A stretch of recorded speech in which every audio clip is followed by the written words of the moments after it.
o fewn byd y gymdeithas yr copiau Ponies Cymreig, bod ti ddim yn gyffod trial cael bobl ddim i ddod wneud e. A i wedi gwir, dyw Graham ddim wedi bod heddi. Mae hwnna eitha tywel i gymarebeth gallai wisgo fel trwsus. Pencampwriaeth yma ac hefyd y medal air o Gymdeithas Merlod Mynydd Cymreig.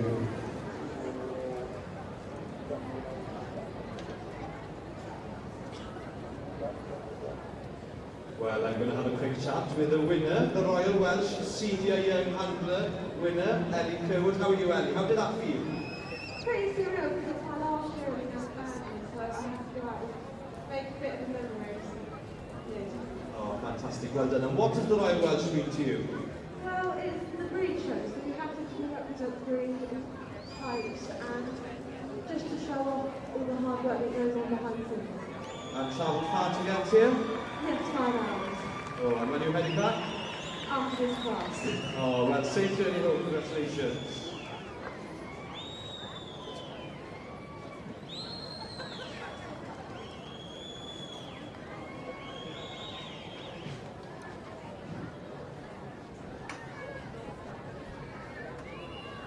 And I'm going to have a conversation now with the second place. Tell me, joiner. How are you today? Are you okay? Well done. What sort of experience was that in terms of in the middle of the main ring here at the Royal Welsh? It's just amazing being Oh, well done. And tell me something about this little pony you have here. Well, it's a very famous pony. He did do some good ponies like a few years back, and now he's just doing the hand for it. Oh, brilliant. Well done. Thank you very much.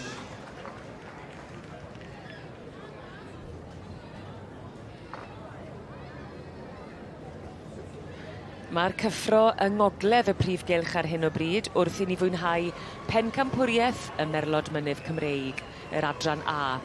A mae'r meirch, yr ebolion a'r adferch yn rhan o'r Pencampwriaeth yma. Ac wy'n gwybod bod ti wedi cael dy blesio'n fawr iawn gyda'r adran yma yn gyffredinol, Rob. O, dwi wir, mae'r y meirch a'r ebolion neu adfarch, na, does dim adfarch yn y Pencampwriaeth hyn, ond mae'r gwrw wedi wneud yn dda blwyddyn hyn. Maen nhw gyd yn blesio'n ligad i. Mae atgofio, mae gyda ni Spring Lane Dragoon reit yn y pen top. Dyma fe, 396 i Jane Wales. Enw da, wrth gwrs, i'r sioe hyn. Wrth y march Heniath Gwynel ac allan o gaseg enwog Spring Lane Sonnet. Falle deiff e'r wobr gyntaf nôl i Wales. Falle neith e wed, ie.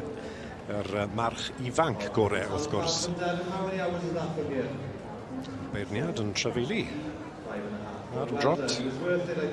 Lawr y lein na. Dwi ddim yn hyngan bwyty heddi. Mae'n siwfro'n gweld bod tymau bach o law yn dod, ond fe wedwn ni ddim mwy. Ie, dylwn iddi. Julie Perrins wedi bod yn cael sioe dda. A wneud dewis da. Ond eto, fel o'n i'n gweud yn gynharach, os oedd bobl gyda ni pleser yw dewis da, mas o dosbarth da, ond dyw e ddim waith caled o gwbl.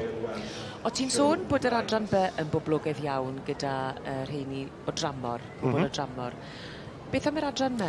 A B, bod i'r un peth wedyn ni. Falle'r B fwy, achos bod nhw'n tymach fwy o seis, mwy at y marchogaeth o mae'r adran A yn boblogaidd fyd. Stiwardiad wedi bod yn neud i gwaith yn arwrol yn ystod yr wythnos. Dyma'r ceffil ifanc a gorau wrth gwrs. Idilig Spectre. Os amcan dy tîm? Wel, na, wedi dysgu jyst i cael ein gedd. I wedi gwir. Nawr te, wel mae hwn yn tipyn bach o siom yn gredu, ond dyma fe. Dyma fe, yr gorau o'r ceffylau ifanc ddo wedi dod nôl heddi. Mor ffres i gasglu'r wobr hyn y gorau o'r meirch neu y bolion. Da iawn, da iawn, da iawn. Sioc? Wel, dim sioc, na, mae fe'n boni arbennig, ond o pawb yn sicr bod yr march yn y tac, yn y cornel, bod e'n mynd i gael e, a i wedi gwir gallai fynd unrhyw ffordd ar y diwrnod, mae rai gweud, ddoi yn trafeili ac yn disgwyl yn berffaith. Dim chwarae. Lle ti'n hapus ar dewis? Ie, Idilig Spectre. Oedd e'n Pencampwr stoc ifanc blwyddyn diwetha. Fe nath e fe to blwyddyn hyn. A dyma fe wedi mynd un cam yn agosach wrth ennill y Pencampwriaeth hyn o'r meirch a'r ebolion. I fynd mlaen falle, gawn ni weld i fod yn brif gempariwr Pencampwr tro hyn.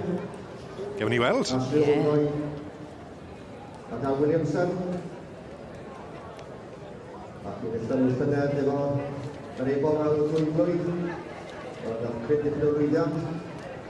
So this was a newer successes of the years, last year's for Welsh.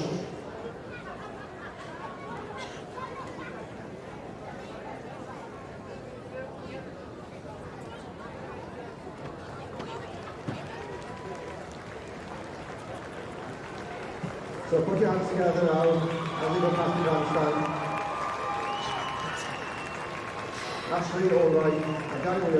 A dyna chi idyllic spectre yn Pencampwr wedi dod i'r brig ym Pencampwriaeth y Merlod Mynydd Cymreig i'r meirch, yr ebolion a'r adfeirch.